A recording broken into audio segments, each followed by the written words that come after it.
Arthur Finch, a man whose hands had shaped timber and tamed the wild coastal winds for decades, found his truest solace within the sturdy walls of his beloved seaside home. Perched precariously on a rocky bluff overlooking the churning Atlantic, the house, a weathered cedar-shingled cottage, had been his sanctuary for over 40 years. At 73, his movements were slower, his once grizzled beard now a soft, silver cloud, but his eyes still held the keen, distant gaze of a seasoned sailor, perpetually scanning the horizon. This home, built with his own hands alongside his late wife Clara, was more than just wood and stone. It was a living testament to their shared life, a repository of laughter, quiet evenings by the fire, and the salty scent of countless summer days. Every room held a piece of Clara, her watercolor paintings of the local coastline adorning the walls, her collection of antique sea glass gleaming on the sun, drenched windowsills, the faint, comforting scent of her lavender sachets still lingering in the linen closet. Her absence, 3 years after a sudden illness had taken her, was a constant dull ache, a quiet hum in the otherwise silent house. His days now followed a predictable, solitary rhythm. Morning coffee on the small, wind-swept porch, watching the fishing boats head out to sea, long walks along the rugged beach, collecting driftwood and contemplating the vastness of the ocean, and evenings spent reading by the fireplace, the crackling fire a poor substitute for Clara's warm presence.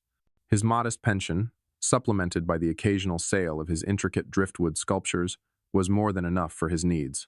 He lived simply, content with the rhythm of the tides and the quiet beauty of his surroundings. He had always believed in self-sufficiency, in the enduring value of hard work and honest living. This peaceful, self-contained existence, however, had begun to feel subtly threatened, like a persistent sea fog creeping inland. The source of this growing unease was the increasingly frequent, and often unannounced, visits from his only daughter, Sarah, and her impeccably dressed husband, Liam. Sarah, a successful but perpetually harried marketing executive in Boston, and Liam, a slick real estate developer with an almost predatory glint in his eye, were outwardly charming. They would arrive in their gleaming luxury SUV, bearing expensive, often impractical gifts, cashmere throws Arthur never used, gourmet coffee beans he rarely brewed, high-tech gadgets he didn't understand. They'd pepper him with polite inquiries about his health and well-being, their voices dripping with feigned concern. But beneath the veneer of filial affection, Arthur sensed a subtle, insidious shift, a growing undercurrent of judgment and thinly veiled condescension. "Father, this place is simply enormous," Sarah would often remark, her perfectly manicured hand sweeping across the sprawling living room, her tone implying both awe and thinly disguised disapproval. "How do you manage it all by yourself? The upkeep must be a nightmare, darling." Liam would chime in, his voice laced with a paternalistic concern that grated on Arthur's nerves, making him feel like a fragile relic. "She's right, Arthur. It's a lot for one person. We worry about you, truly." Arthur would offer a polite, practiced smile, a deflection honed over years of dealing with their subtle intrusions. "It's my sanctuary, dear, and I have wonderful help with the garden and cleaning, so you needn't worry." He gestured towards the meticulously tended rose bushes, the freshly painted trim. But their eyes would linger on the slightest imperfection, a loose shingle on the roof, the faint salt spray on the windows, the slightly overgrown path to the beach, as if meticulously cataloging his perceived inadequacies, building a silent case against his independence. The suggestions began subtly, almost imperceptibly, then grew bolder, more insistent. "Perhaps a smaller place, Father? A lovely condo in town with less maintenance. You could be closer to amenities, more social." Sarah would enthuse, her voice a syrupy blend of false sympathy and barely veiled eagerness, showing him brochures for sterile, modern apartments. Arthur found utterly soulless and devoid of character. Liam would follow up with investment opportunities, meticulously prepared spreadsheets, detailing the burden of property taxes, rising utility costs, and ongoing maintenance. He would always conclude his presentations with the sensible and prudent option of selling the house, emphasizing the financial freedom and liquidity Arthur would gain. Arthur would listen patiently, his gaze drifting to the framed photographs of Clara, her smile a silent, vibrant rebuttal to their materialistic worldview. This house was his legacy, his life's work, the very air he breathed, imbued with the spirit of Clara and his own enduring connection to the sea. The thought of leaving it, of abandoning this living history, was akin to losing a limb, a part of his very soul. As their visits became more frequent and their intentions less disguised, Arthur started noticing small, unsettling discrepancies that pricked at his subconscious, like barnacles clinging to a ship's hull. A favorite antique compass, a gift from his own father, was missing from its usual spot on the mantelpiece. A small, intricately carved wooden bird, one of Clara's first attempts at carving, usually on her bedside table, was gone. He initially dismissed them as his own forgetfulness, a natural, if annoying, part of aging. "Oh, Arthur, you're just misplacing things," he'd tell himself, even as a tiny, persistent seed of unease began to sprout in the fertile ground of his mind. Sarah and Liam seemed to appear more frequently, sometimes unannounced, always with a convenient excuse. "Just checking in on you, Father." Or, "We were in the area, thought we'd drop by."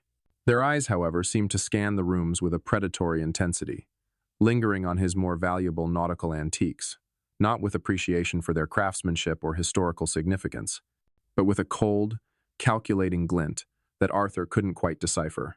He felt a creeping sense of vulnerability, a subtle, insidious erosion of his cherished independence.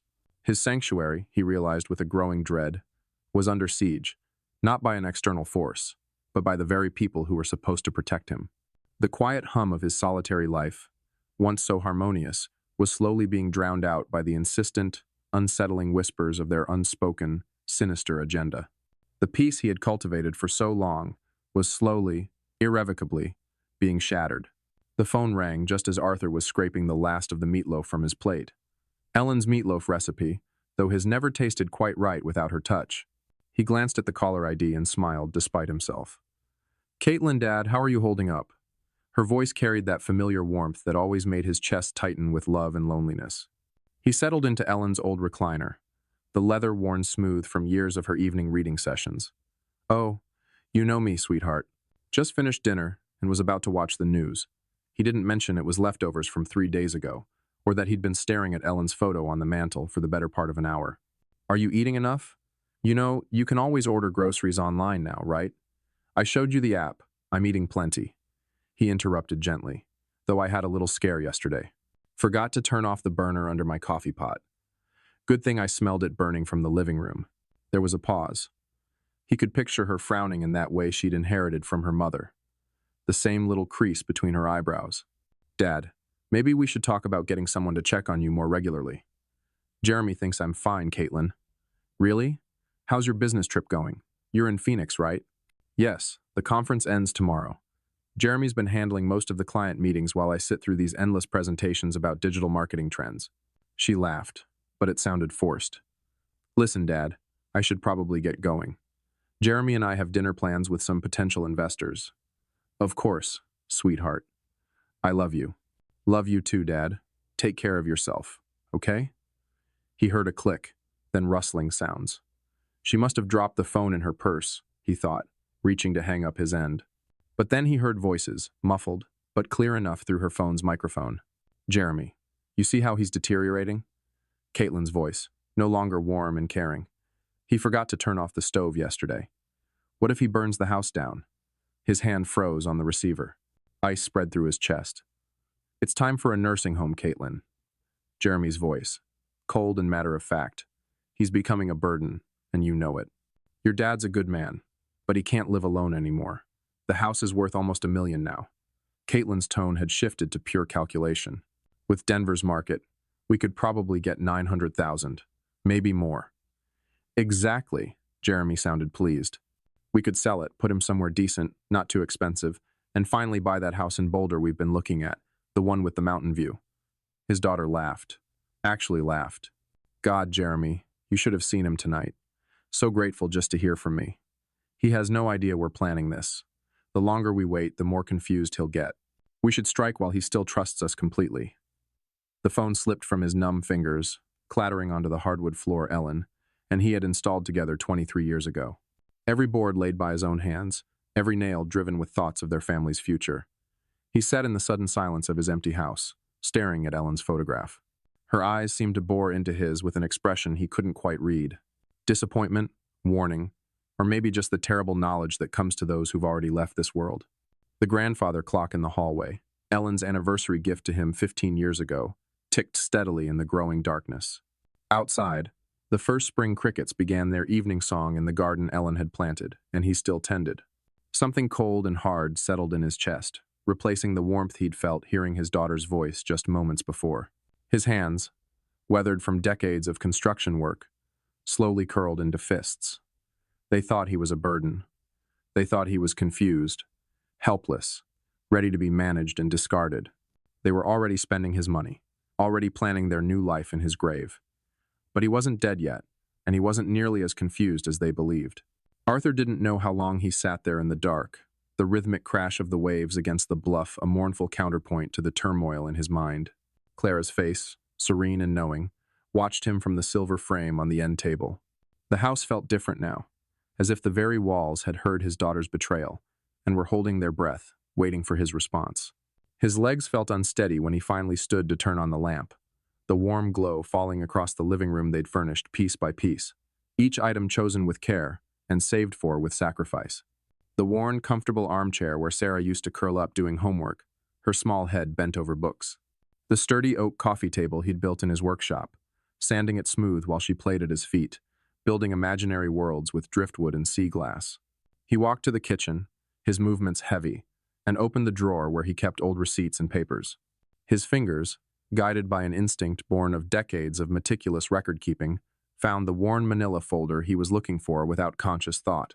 20 years of financial records he'd never thrown away, because Clara always said, "You never know when you might need them, Arthur. A paper trail tells a story." He pulled out the tuition receipts from the prestigious New England university Sarah had attended, $62,000 over 4 years. He remembered those double shifts at the boatyard, coming home with salt spray in his hair and sawdust under his fingernails. Clara would have hot tea waiting, and would massage his aching shoulders while he paid bills at this very kitchen table. "Arthur, you're working yourself to death," she'd said one night, watching him calculate how to afford Sarah's spring semester. "She deserves better than we had, Clara. She's smart enough for anything." Clara had kissed the top of his head. "Just don't give her so much that she forgets to be grateful, my love." He should have listened. God, he should have listened. The wedding receipts were in there, too. $48,000 for one day. He remembered telling Sarah they could afford $10,000, maybe $15,000 if they stretched. But she'd cried, actually cried, about wanting her dream wedding, a lavish affair at a historic mansion. He'd worked weekends for 8 months, building custom cabinetry for a wealthy client who paid him under the table. "Daddy, you're the best father in the world," she'd whispered during their father-daughter dance, her head on his shoulder, her expensive wedding dress rustling against his rented tuxedo. I'll never forget this. But she had forgotten. Just like she'd forgotten who co-signed her first car loan when her credit wasn't good enough. Just like she'd forgotten who made the calls to get her that marketing job when she was unemployed for 9 months after graduation, leveraging his few, carefully cultivated connections. He found the bank statements from 3 years ago, after Liam's real estate venture had collapsed for reasons they never fully explained, leaving them in significant debt. They'd moved in temporarily, just until Liam found something new. Arthur had never charged them rent. He'd paid the increased utility bills, bought groceries for 3 adults instead of one lonely widower. Liam would clap him on the shoulder and call him the most generous man on the coast. Sarah would hug him and say, "Dad, we'll pay you back when we get on our feet." They'd been on their feet for over a year now, both working good jobs, both making more money than Arthur ever had. But they'd never mentioned moving out, never mentioned paying him back. The anniversary dinner he'd paid for last month, $300 at that fancy seafood restaurant in town, because Liam said they deserved to celebrate. The car repair bill he'd covered when Liam's luxury SUV needed a new transmission, $4,500 that cleaned out Arthur's emergency fund. "Arthur's like a second father to me," Liam had told his friends at their last barbecue, his arm around Arthur's shoulders. "I'm so lucky to have married into this family." Arthur had been proud, actually proud, to be the generous father-in-law, the man who took care of his family no matter what it cost him. He walked upstairs to Clara's in his bedroom, still unchanged after 3 years. Her jewelry box sat on the dresser, her reading glasses folded beside the lamp. He opened the bottom drawer, where he kept their important papers, and pulled out their original house deed. Arthur and Clara Finch purchased 1,980. No liens, no co-signers, no complications. His name only now that Clara was gone. Standing there in the bedroom where Clara had spent her last days, surrounded by everything they'd built together, every memory etched into the very fabric of the room, Arthur felt something shift inside him. The hurt was still there, sharp as broken glass. But underneath it, something harder was forming. They wanted to put him away and sell his life's work.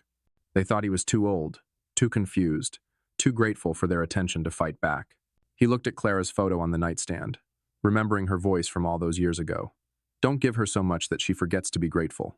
Well, Clara, our daughter had definitely forgotten, but she was about to remember that her old man wasn't as helpless as she thought.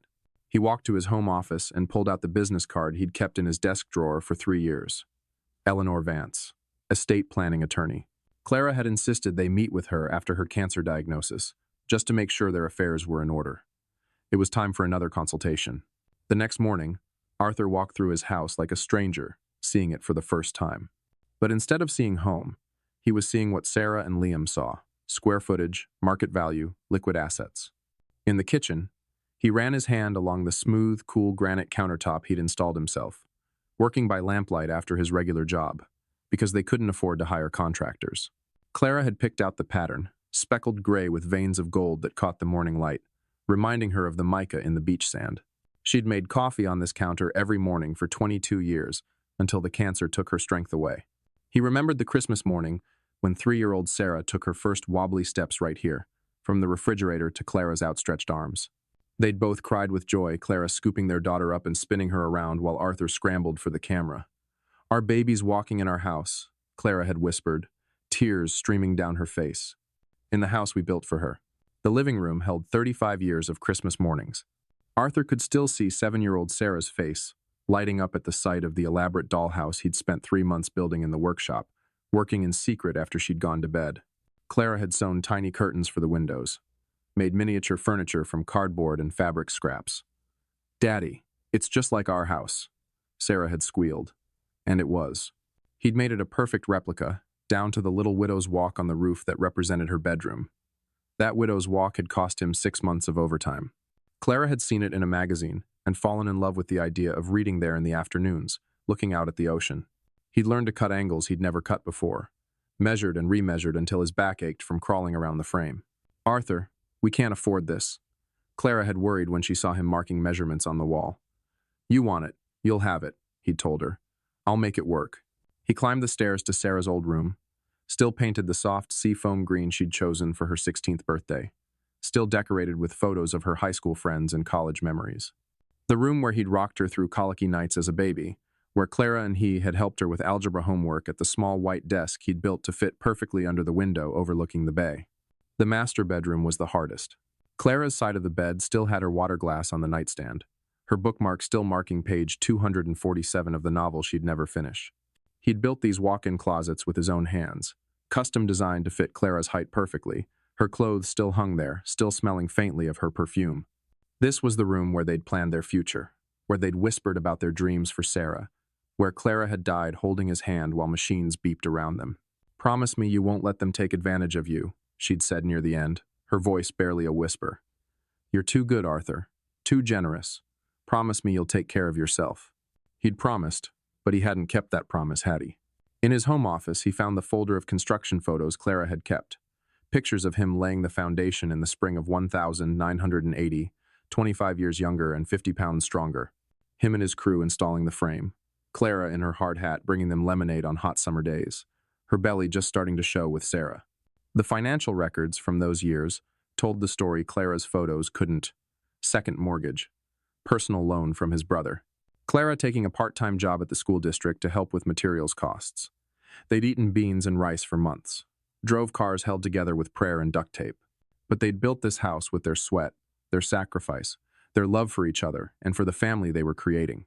And now his daughter, the baby who'd taken her first steps in this kitchen, the child who'd played in the yard he'd landscaped by hand, wanted to sell it all and put him away like an inconvenient piece of furniture. He picked up Eleanor Vance's business card from his desk drawer. The edges were worn from 3 years of handling, but the phone number was still clear. Sarah and Liam thought they were dealing with a confused old man who'd be grateful for any scrap of attention they threw him. They thought he was weak, helpless, ready to hand over his life's work without a fight. They were about to learn just how wrong they were. He dialed Eleanor's number and listened to it ring, his hands steady as stone. Outside, the spring morning was bright and clear. The kind of day Clara used to love, the kind of day for new beginnings. The law offices of Vance and Associates occupied the second floor of a modest brick building on Main Street, the kind of place that specialized in helping regular people with real problems, rather than impressing corporate clients. Arthur had chosen his best suit, the charcoal gray one Clara had picked out for him to wear to her funeral, and arrived 15 minutes early, his hands only slightly trembling as he signed in at the reception desk. Eleanor Vance was younger than he'd expected, maybe 55, with graying temples and the patient demeanor of a woman who'd heard every family horror story twice. Her office was lined with law books and family photos. A wife, 2 teenagers, a golden retriever. The kind of normal, grounded life Clara and he had tried to build. Mr. Finch, good to see you again. Eleanor poured coffee from a small machine in the corner, the rich smell filling the space between legal documents and filing cabinets. I remember you and Clara from a few years back. I'm so sorry for your loss. Thank you. Arthur accepted the coffee, surprised by how steady his voice sounded. I need to discuss something delicate about my daughter and son-in-law. Eleanor settled behind her desk, pen ready. I'm listening. Arthur told her everything. The phone call, the overheard conversation, their plans to sell his house and put him in a nursing home. Eleanor's expression never changed, but Arthur caught her shaking her head slightly when he described Sarah and Liam's eagerness to spend his money on their luxury condo in the city. Unfortunately, Mr. Daughter, Finch, this scenario is more common than you'd think. Eleanor set down her pen and leaned back in her chair. Adult children often assume they know what's best for their aging parents, especially when valuable assets are involved. But they can't actually do anything, can they? I mean, legally. Let's start with the basics. The house is titled in your name only since your wife's passing, correct? That's right. Clara and I owned it jointly, but when she died, it transferred to me automatically. Then, legally speaking, your daughter and son-in-law have absolutely no claim to your property. They cannot sell it, cannot force you into a care facility, cannot make any decisions about your assets without your explicit consent. Eleanor pulled a legal pad from her drawer and began making notes. The house belongs to you, period. Relief flooded through Arthur, followed immediately by something sharper, a surge of defiant power. So if I wanted to sell it myself, you could put it on the market tomorrow if you chose to. It's your property, your decision. Eleanor looked up from her notes. May I ask why you're considering that option? Arthur thought about Sarah's laugh when she'd called him a burden, about Liam's cold calculation of his worth, about 35 years of sacrifice reduced to a real estate transaction. They think I'm helpless, confused. They think they can manage me like a piece of property. His hands clenched around the coffee cup. Maybe it's time I showed them exactly how sharp my mind really is. Eleanor was quiet for a moment, studying his face. The coastal housing market is incredibly strong right now, especially for properties like yours. Homes are selling within days, often for cash offers above asking price. She paused. If you were serious about selling quickly, before your daughter and son-in-law return from their trip, how quickly could it happen? With the right buyer, and there are plenty of investors looking for properties like yours, we could have a sale completed within a week, maybe less. Eleanor leaned forward. But Mr. Finch, this is a major decision. Once you sell, there's no going back. I built that house with my own hands, Miss Vance. Every board, every nail, every custom detail. I know exactly what I'm doing. They spent the next hour discussing practicalities, market value estimates, cash buyer networks, legal requirements. Eleanor explained that she could have everything prepared within 24 hours if Arthur was serious about proceeding. The consultation fee is $250, Eleanor said, as Arthur prepared to leave. If you decide to move forward, that applies toward my legal fees for the sale. Arthur paid in cash, feeling more clear-headed than he had in months. Walking to his truck in the spring sunshine, he felt his phone buzz in his pocket. Sarah's name appeared on the screen, and for the first time since her betrayal, Arthur smiled. The phone rang once, twice, 3 times. He could picture her in some hotel lobby in the city, probably checking her watch, wondering why her grateful old father wasn't jumping to answer her call. Let her wonder. Let her and Liam make their plans about his future, his house, his life. They were in for the surprise of their lives. The phone kept ringing as Arthur climbed into his truck, Eleanor Vance's business card secure in his wallet, and a plan forming in his mind that would teach his ungrateful daughter exactly who she was dealing with. He had built his life from nothing once before. He could certainly tear it down and rebuild it on his own terms. The phone finally stopped ringing, but he knew she'd call back. She always did when she needed something from the old man. This time, she was going to get much more than she bargained for. By the time Arthur reached his driveway, a quiet, steely confidence had replaced the tremor in his hands. Eleanor Vance's words echoed in his mind. It's your property, your decision. 35 years of doubt and second-guessing, of putting others' needs before his own, had lifted like the morning fog rolling off the Atlantic. He was unlocking his front door when the phone rang again. Through the window, he could see it buzzing against the kitchen counter where he'd left it. Sarah's name glowed on the screen, and for the first time since her betrayal, Arthur smiled, a slow, grim curve of his lips. Let her stew for a moment. Let her wonder why her grateful old father wasn't scrambling to answer. He poured himself a glass of water, took a deep breath, and picked up on the sixth ring. Dad, there you are. Sarah's voice practically sparkled with artificial enthusiasm, a performance he now recognized instantly. I was starting to worry when you didn't answer earlier. Sorry, sweetheart. I was out running some errands. He kept his tone warm, grandfatherly, betraying nothing. How's the conference treating you? You're in the city, right? Oh, you know how these business conferences are. Endless presentations, networking dinners. But listen, I have the most wonderful news. She paused for dramatic effect, clearly expecting a gasp of delight. Liam and I have been planning something very special for you. Arthur gripped the phone tighter, his knuckles going white. Oh? What's that, dear? We want to treat you to a vacation. You deserve some rest and relaxation after everything you've been through since Mom died. Her voice carried that practiced sympathy he now recognized as pure manipulation. There's this beautiful place we found. It's like a resort, but with medical staff on hand, just in case you need anything. Top-notch facilities, beautiful views. A resort with medical staff. His jaw clenched so hard he thought his teeth might crack. It was the nursing home, disguised with flowery language. That sounds lovely, sweetheart. You really didn't need to go to such trouble for me. Nonsense. Your family. Liam's voice came through the background, tinny and self-satisfied. He must have been listening on speakerphone. We've already made all the arrangements. When were you thinking? Arthur managed, knowing full well they wanted him gone before they returned to claim their inheritance. Well, we should be back by next Friday, Sarah said. We were hoping you could be ready by then. Just pack some clothes and personal items. You know, the essentials. The essentials. Not the photo albums Clara had lovingly arranged. Not the furniture he'd built with his own hands. Just the essentials for an old man being shuffled off to die. Actually, Sarah, I have a surprise for you too. When you get back, Arthur said, his voice laced with a subtle, dangerous amusement. Oh, Dad, what kind of surprise?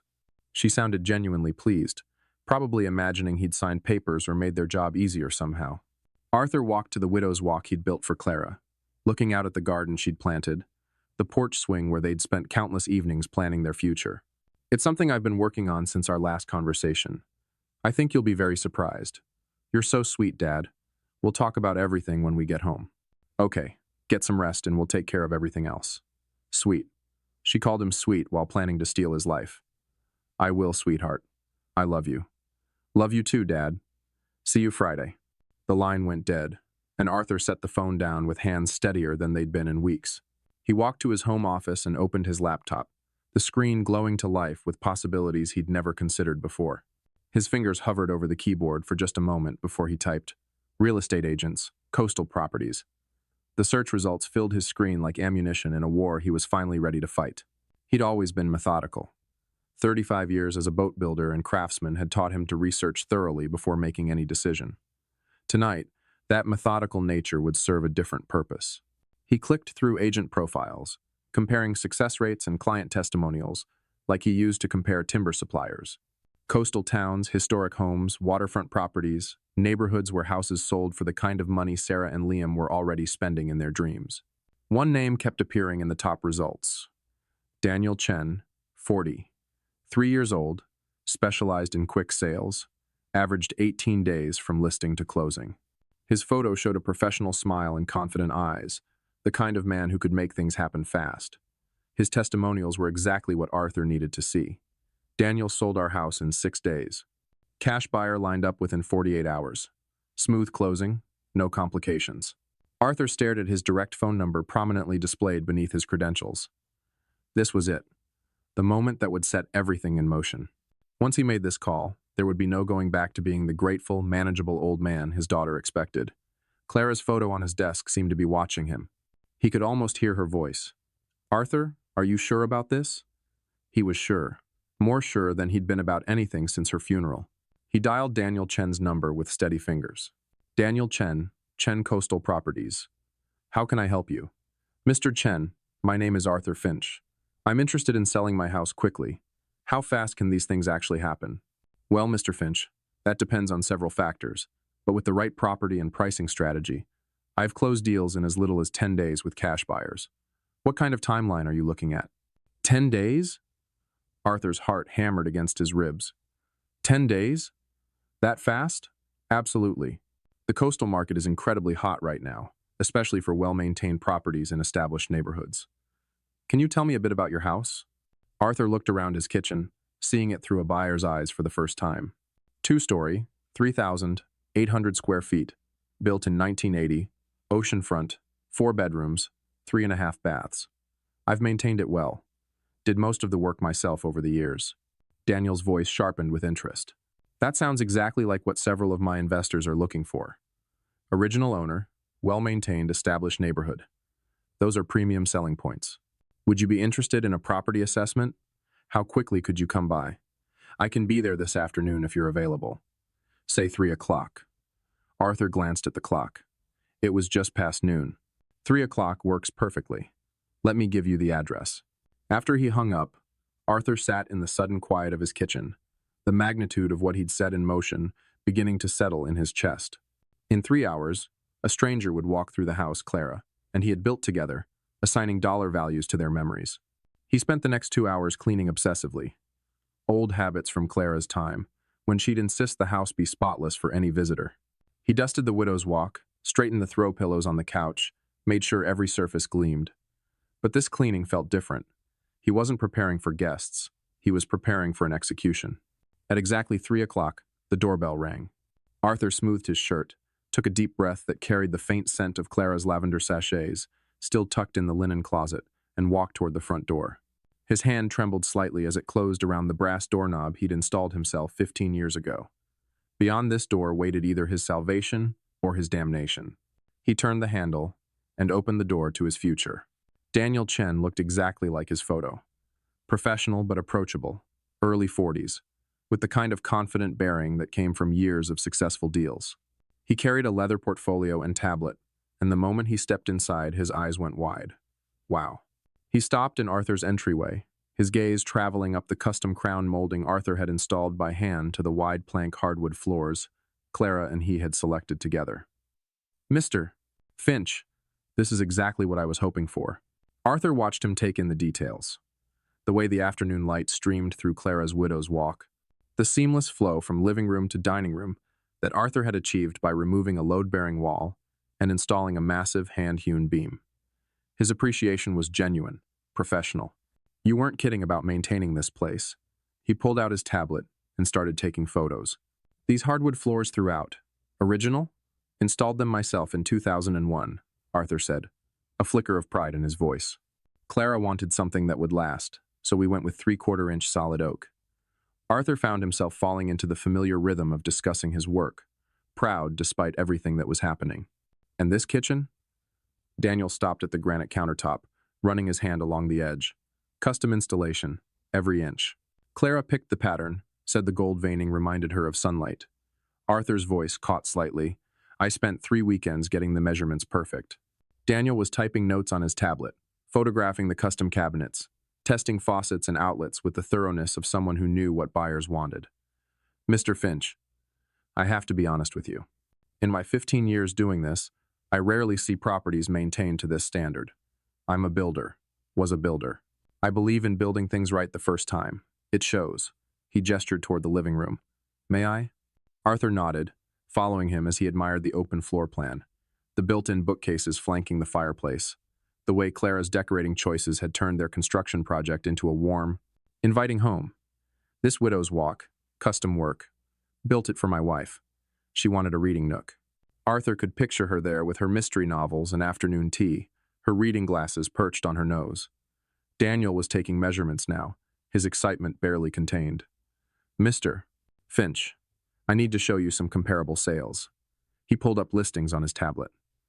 Similar properties in this area have been selling for $950,000 to $1.1 million. Arthur's chest tightened. That was far more than Sarah and Liam had estimated in their cruel conversation. But given the condition and custom features of your home, I'm thinking we price it at $1.05 million.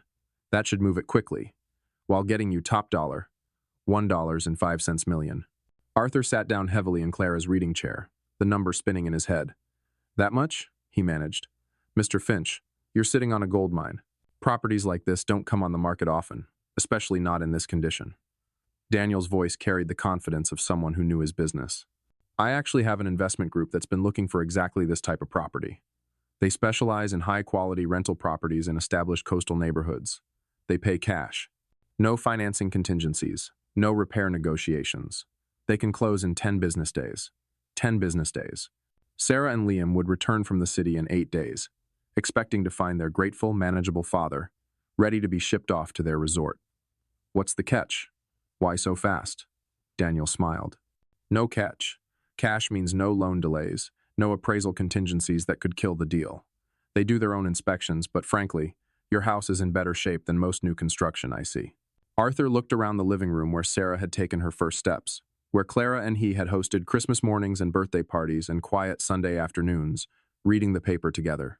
When would I need to be out?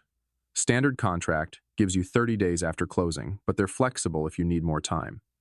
The main thing is getting clear title and completing the paperwork. Arthur thought about Sarah's voice on the phone, calling him sweet while planning to steal his life. He thought about Liam's cold calculation reducing him to a burden to be managed. He thought about Clara's warning about being too generous, too trusting. Let's do it.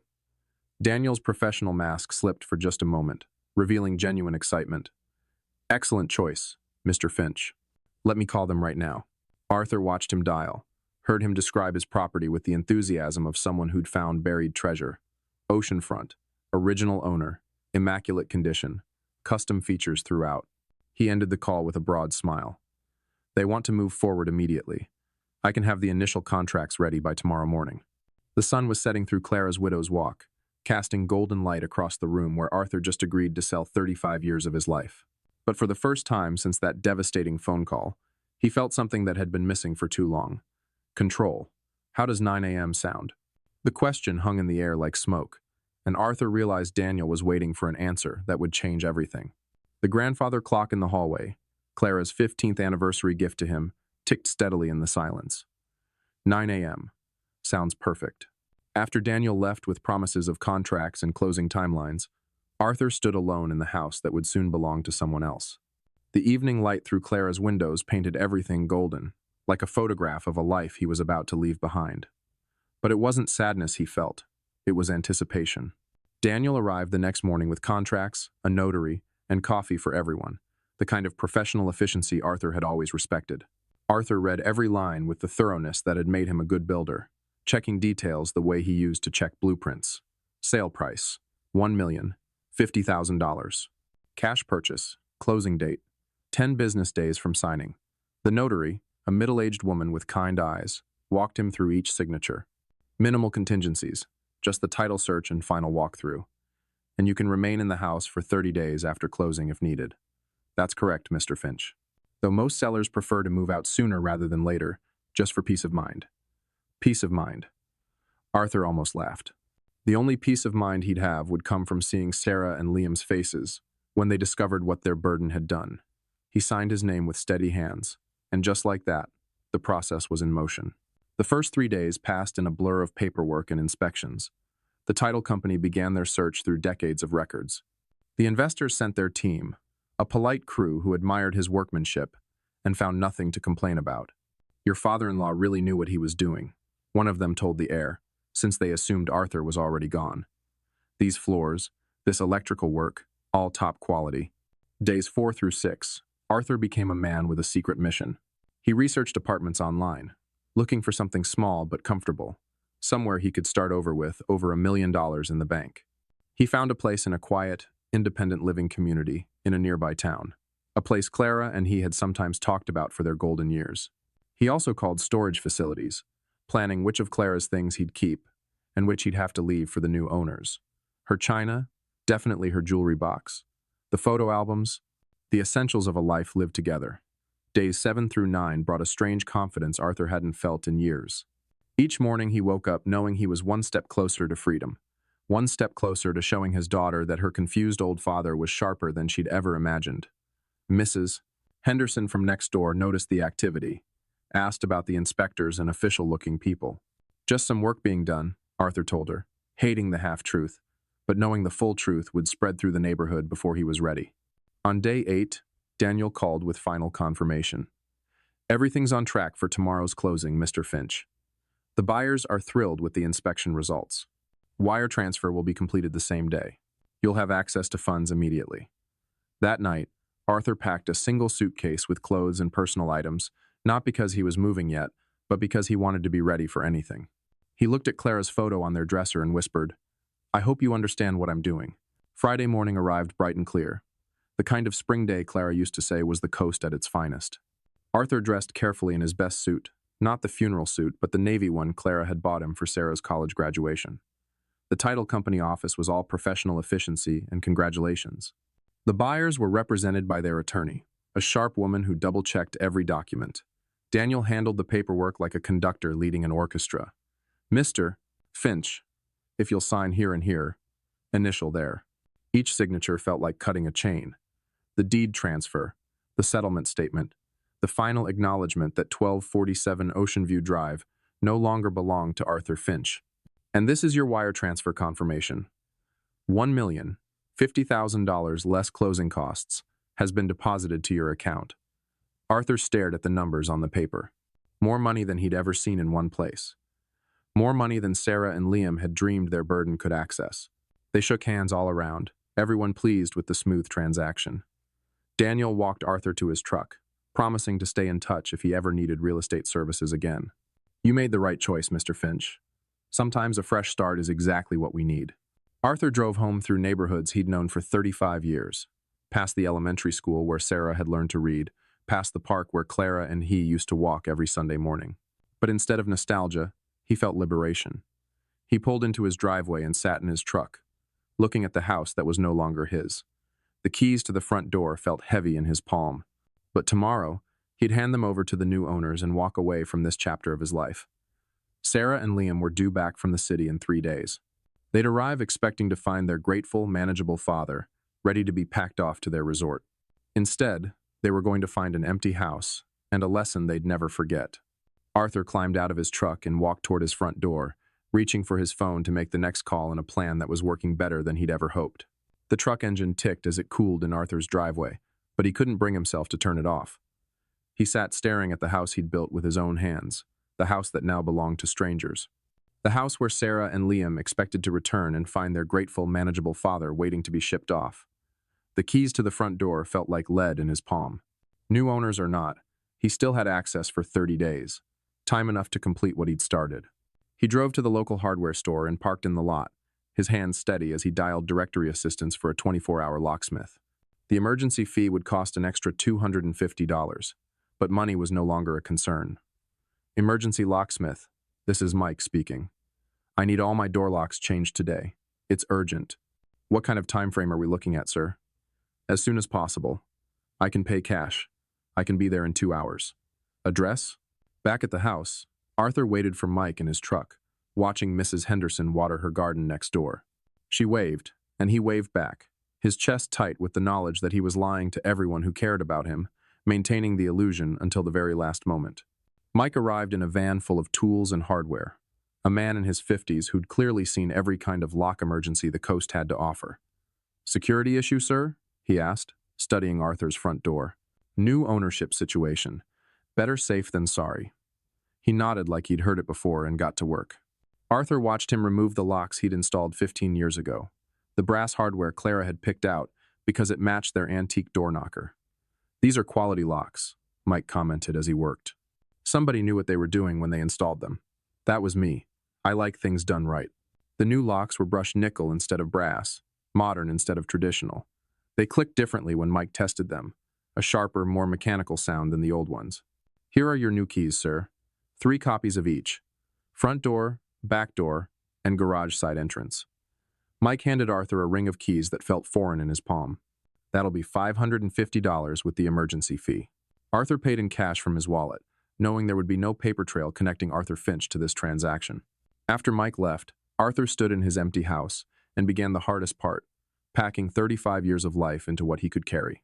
Clara's jewelry box went into his suitcase first, along with their wedding photos, and the novel she'd been reading when she died, bookmarks still marking page 247. His boat-building certificates, their important documents, Clara's favorite cookbook with the handwritten notes in the margins. He kept the essentials of a life lived together. He left almost everything else. The furniture that told their story would have to stay. The photo albums chronicling Sarah's childhood. Clara's clothes still hanging in their closet, still carrying the faint scent of her perfume.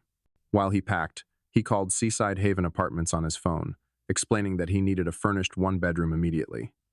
"We have a lovely unit available for immediate occupancy," said Mrs. Chen, the property manager. "Month-to-month lease, if you prefer flexibility. I'll take it." Arthur met Mrs. Chen at the apartment complex an hour later. A modest but clean building designed for seniors, with a community center and well-maintained grounds. The one-bedroom unit was simple but comfortable, furnished with everything he needed to start over. "Cash deposit is perfectly fine, Mr. Finch. When would you like to move in?" "Tonight?" Mrs. Chen's eyebrows rose slightly, but she didn't ask questions. Arthur signed the lease and handed over first month's rent plus deposit, nearly $4,000 that would have seemed impossible to spend casually just 2 weeks ago. Loading his car in the gathering dusk, Arthur caught Mrs. Henderson watching from her window. She waved again, and he felt the weight of all the relationships he was severing, all the connections Sarah and Liam had forced him to cut. He took one last walk through the empty rooms, his footsteps echoing differently now that the house belonged to someone else. In the kitchen where Clara had taught Sarah to bake Christmas cookies. In the living room where they'd watched Sarah open presents on Christmas morning. In their bedroom where Clara had taken her last breath while he held her hand. "I'm sorry, honey," he said aloud to Clara's memory. "But you'd understand. You always said I was too generous for my own good." He locked the new locks and drove away from Ocean View Drive for what might be the last time. His rearview mirror full of the life he was leaving behind. The sun was setting when Arthur arrived at Seaside Haven, his car loaded with the essentials of his existence. He carried his suitcase to his new front door, fumbling with unfamiliar keys to unfamiliar locks. Inside the small apartment, he dropped his suitcase and immediately reached for his phone. The final phase of his plan required one more call, one more piece of the puzzle that would give Sarah and Liam the surprise of their lives. The apartment felt like a motel room, functional but soulless, with generic furniture and the lingering smell of industrial carpet cleaner. He stood holding his phone, Clara's photo already positioned on the nightstand, trying to decide which bank would best protect over $1 million from the children who thought they deserved it. He opened his laptop on the small dining table and began researching banks that specialized in large deposits. Coastal Community Bank caught his attention, smaller than the major chains, with a focus on personal service and discretion. Exactly what he needed. Coastal Community Bank, Private Banking Division. "This is David Morrison." "Mr. Morrison, my name is Arthur Finch. I need to open an account for a substantial deposit, around $1,050,000. The brief pause on the other end told him David was recalculating his day. "We'd be absolutely delighted to work with you, Mr. Finch. When would be convenient for a consultation?" "Monday morning, 9 a.m. perfect. I'll have everything prepared." The weekend stretched ahead of him like uncharted territory. He'd never lived anywhere but the house Clara, and he built together. This tiny apartment felt like exile, but it was exile by choice. His choice, not theirs. Saturday morning, Arthur made coffee in the unfamiliar kitchenette and methodically unpacked his belongings. Clara's jewelry box on the dresser, his boat-building awards on the bookshelf, their wedding photo beside the bed, where he'd sleep alone in a space that had never known Clara's presence. He drove to the grocery store and bought food for one person. Simple meals, nothing that required the kind of elaborate cooking Clara had loved. The checkout clerk, a young man with kind eyes, asked if he was new to the area. "Just moved in," Arthur told him, starting fresh. Sunday morning, he discovered a coffee shop called Ocean Brews, 3 blocks from his apartment. The barista, a young woman named Maya, with vibrant blue streaks in her hair, made the kind of strong, dark coffee he preferred. "You're new around here," she observed, not prying, just friendly. "Retired builder," Arthur said, looking for a keener life. "Well, you found the right neighborhood for that. Most of our customers are pretty mellow." He sat by the window with his coffee, watching people walk dogs and push strollers, living the kind of normal Saturday morning that Clara and he used to treasure. But instead of sadness, he felt something he hadn't experienced in months: anticipation. Monday morning, Arthur dressed in his best suit and drove to Coastal Community Bank. David Morrison was younger than he'd expected, maybe 45, with the kind of professional warmth that came from handling people's life savings. "Mr. Finch, what brings you to Coastal Community Bank?" "I recently sold my house. I need a fresh start with an institution that values personal relationships over transaction fees." David nodded with genuine understanding. "We specialize in exactly that kind of service. Tell me about your needs." Arthur explained his situation carefully. A widower who'd sold his family home and needed secure, accessible banking. David asked thoughtful questions, never prying beyond what was necessary for account setup. "I'll need to wire the funds from my previous bank," Arthur explained. "No problem at all. We can initiate that transfer today, and the funds should clear by Wednesday." David prepared the paperwork with quiet efficiency: online banking, debit card, and checkbook, all standard services. Given the amount, I'd also recommend our premium account package for additional security features. Arthur signed documents that made him an official client of Coastal Community Bank, customer number 987654, with access to over $1 million that Sarah and Liam would never see. Tuesday and Wednesday passed in the strange new rhythm of his routine. Morning coffee at Ocean Brews. Maya remembered his order and asked about his weekend. Afternoon walks through the neighborhood, discovering a small park with benches where other retirees fed seagulls and read newspapers. Wednesday afternoon, David called with the news Arthur had been waiting for. "Mr. Finch, your funds have cleared successfully. Your account is fully active." Arthur hung up and looked around his small apartment, at Clara's photo watching him from the nightstand, at the simple life he was building from the wreckage of his daughter's betrayal. For the first time since Clara's death, he felt truly in control of his own destiny. Wednesday evening, Arthur sat in his single armchair. Not Clara's reading chair, not the recliner where he'd heard Sarah's betrayal. Just a plain chair, in a plain room, that belonged entirely to him. He opened his laptop and typed mini surveillance cameras into the search bar. His fingers hovered over the keyboard, knowing that what he was about to order would capture the final act of his revenge. Sarah and Liam were returning on Friday, expecting to find their grateful old father ready to be managed. Instead, they were going to discover that their burden had become their biggest problem. The search results filled his screen with dozens of surveillance options, from obvious security cameras to devices disguised as everyday objects. After 30 minutes of research, he found what he needed: a wireless mini camera hidden inside what looked like a phone charger. The specifications were perfect for his engineering mind. Wi-Fi enabled with smartphone app control, motion, activated recording, 12-hour battery life, and crystal clear video quality. Most importantly, it could stream live footage directly to his phone from anywhere with internet access. He ordered it with expedited shipping, paying the extra $50 to guarantee Thursday delivery. The total cost was $179, an amount that would have made him hesitate 2 weeks ago, but barely registered now. With the camera ordered, Arthur turned to the next crucial element: the note that would explain everything to Sarah and Liam when they discovered their keys no longer worked. The first draft was too angry, too raw, with the pain of their betrayal. The second was too cold, missing the personal devastation they'd caused. By the third draft, he found the right tone. Dignified, but devastating. Loving, but final. He wrote in his careful builder's handwriting, the penmanship Clara had always admired. "Dear Sarah and Liam, if you're reading this, it means my plan worked perfectly. I heard your phone conversation about putting me in a nursing home because I'm becoming a burden. I heard you calculating how much money you'd make selling my house. The house has been sold for $1,050,000 cash. The money is safely in my new bank account where it will stay. I've moved to a place where I'm appreciated, not tolerated. Don't worry about me. Worry about your own housing situation. Your belongings have been packed and are being stored at Coastal Storage Solutions on Harbor Road. You have 30 days to claim them before storage fees begin. I gave you everything I had for 45 years. You repaid me by planning to warehouse me so you could steal my life's work. I hope the lesson was worth the cost. Love, Dad." Thursday morning, the FedEx truck arrived at his apartment with a small box containing his surveillance equipment. Arthur spent an hour in his kitchenette testing the device and learning the smartphone app. The video quality was remarkably clear, the audio sharp enough to catch whispered conversations. Thursday afternoon, Arthur drove to his former house for the last time.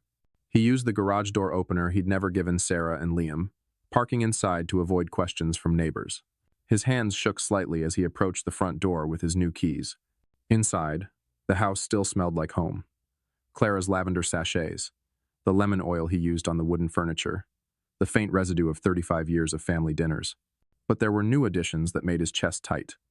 Sarah and Liam's suitcases by the stairs, their mail scattered on the kitchen counter, evidence that they'd been treating his house as their personal storage facility while planning his exile. He positioned the camera charger by the front door outlet, angling it perfectly to capture anyone entering. The view through his phone app showed the entire entryway, including the spot where he planned to hang his note. He tested the motion detection, walking in and out of frame until he was satisfied the system would capture every moment of their return. Then he taped the envelope to the inside of the front door at eye level, where they couldn't possibly miss it. Standing in his living room one final time, he touched the mantel where Clara's photo had sat for 35 years. The new owners would put their own family photos there, create their own memories in the rooms Clara and he had filled with love. "It's done, sweetheart," he whispered to Clara's memory. Justice served. He locked the house with his new key, tested the camera feed one more time from his car, and drove back to his apartment. The motion detector was armed, the battery fully charged, and his phone ready to alert him the moment Sarah and Liam discovered their keys no longer worked.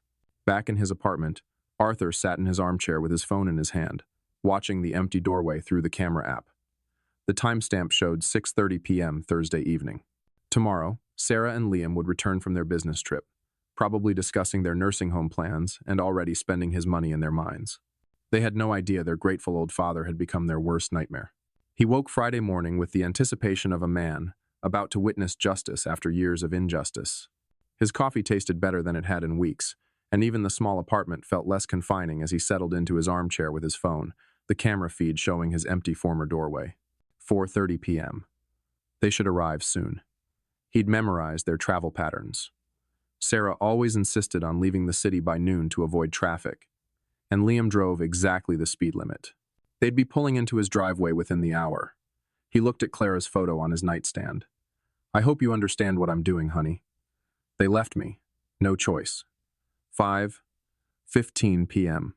His phone buzzed with motion detection. A black SUV, Liam's car, pulled into the driveway of his former house. Arthur's heart hammered against his ribs as he watched the screen. Sarah stepped out first, stretching after the long drive. Liam emerged from the driver's side, pulling their suitcases from the back. They moved with the casual confidence of people coming home to claim their inheritance. Arthur watched them approach the front door, Sarah fishing her keys from her purse, while Liam set the luggage down. She inserted her key into the lock he'd had changed just yesterday. The key didn't turn. Sarah frowned, examining her key ring. She tried again, jiggling the key with growing frustration. "That's weird." Her voice came through his phone speaker. "My keys aren't working." Liam stepped closer, his expression shifting from tired to concerned. "Let me try the back door." Arthur watched him disappear around the side of the house while Sarah continued struggling with the front lock. When Liam returned 3 minutes later, his face had darkened with alarm. "Back door's locked, too, and the garage remote isn't working." His voice carried the edge of panic Arthur had hoped to hear. "Sarah, someone changed these locks." "What? That's impossible. Dad doesn't even know any locksmiths." Liam studied the front door more carefully, his real estate developer's mind recognizing trouble when he saw it. "These are brand new locks. This isn't an accident."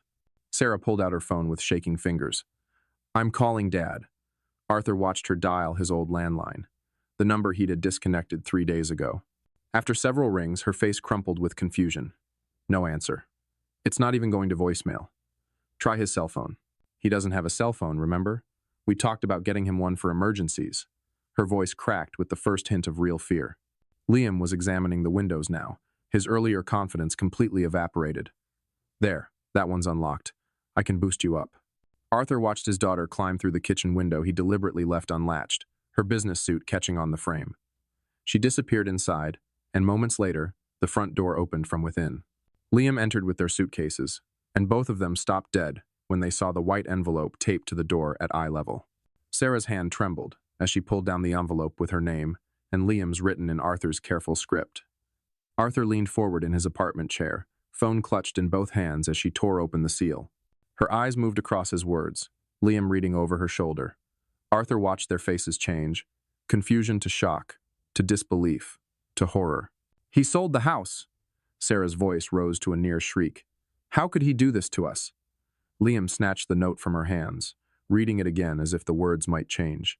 That manipulative old bastard. He was playing us the whole time. $1,050,000? Sarah was crying now, her careful makeup streaking down her cheeks. He kept it all. That money was supposed to be our future. Your future? Liam snapped, his mask of devoted son-in-law finally slipping. This is your father, Sarah. You should have handled this better. My fault? She whirled on him, years of suppressed resentment boiling over. You're the one who said he was becoming a burden. You're the one who pushed for the nursing home. Well, he was a burden. Look what he's done to us. Liam gestured wildly around the room that was no longer theirs. We're homeless. Our lease expires next week. The beautiful irony wasn't lost on Arthur. They were fighting in his living room about being homeless, just as they'd planned to make him homeless in their nursing home. Call a lawyer, Sarah said desperately. There has to be something we can do. He can't just sell the house without telling us. With what money? Liam's voice dripped with contempt. In case you forgot, I lost my job 6 months ago, and your marketing salary barely covers our car payments. Then get another job, Sarah screamed. Where do you think financial firms are lining up to hire advisors who got fired for questionable transactions? Arthur watched his daughter's face crumble as she realized the full scope of their situation. No house, no inheritance, no savings, and Liam's unemployable status finally revealed. How could he be so cruel? She whispered. The same way you were cruel when you called him a burden and planned to warehouse him. Liam shot back. The old man was smarter than both of us. Through his phone screen, Arthur watched them collapse onto his old furniture that would be gone tomorrow when the new owners took possession. Sarah buried her face in her hands while Liam stared at Arthur's note with the expression of a man who'd finally understood he'd been outplayed. Arthur turned off the camera feed. He'd seen enough. Walking to his small kitchenette, he opened the bottle of Clara's favorite wine he'd saved from the house, a 2018 Sauvignon Blanc they'd been saving for a special occasion that never came. He poured himself a glass and raised it toward Clara's photo. To you, my love. Justice served. The wine tasted like victory. They learned what happens when you bite the hand that feeds you. His phone buzzed with a text from an unknown number, probably Sarah trying to reach him through some new method. He deleted it without reading and powered off the phone completely. Walking to his window, he looked out at the distant ocean, painted gold by the setting sun. Somewhere across the coast, his daughter and her husband were facing the consequences of their cruelty. Somewhere in his former house, they were learning that their burden had become their biggest problem. For the first time in 3 years since Clara's death, Arthur felt completely free. He was no longer anyone's burden.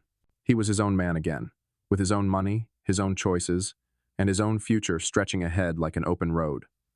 Arthur Finch had left the building, and he was never coming back.